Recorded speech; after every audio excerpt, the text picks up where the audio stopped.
Halo, saya Kristoforus Wahyu Triharyadi.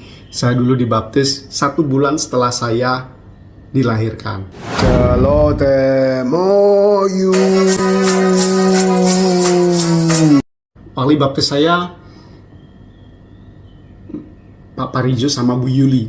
Jadi orang Katolik kalau dibaptis atau diinisiasi menjadi anggota gereja, itu kita punya wali baptis, ibu dan bapak rohani yang akan menjadi spiritual parents untuk kita. Nah, itu Pak Parijo. Pak Parijo sudah meninggal, Bu Yuli dia hidup.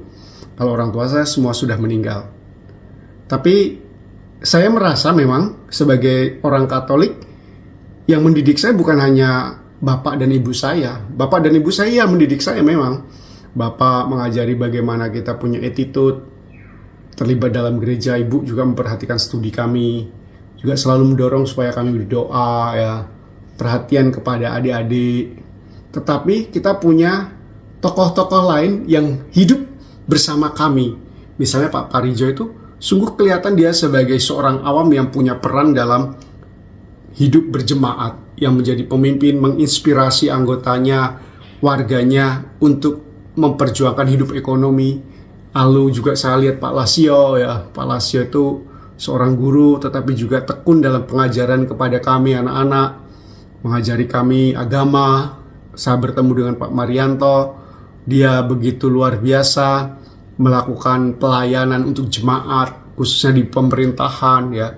Saya lihat Pak Muji, lalu saya lihat Mbak Ipu, dan semua orang yang ada di situ, dan semua itu masing-masing ambil peran. Kayaknya kita harus care satu sama lain dengan sumbangan tertentu.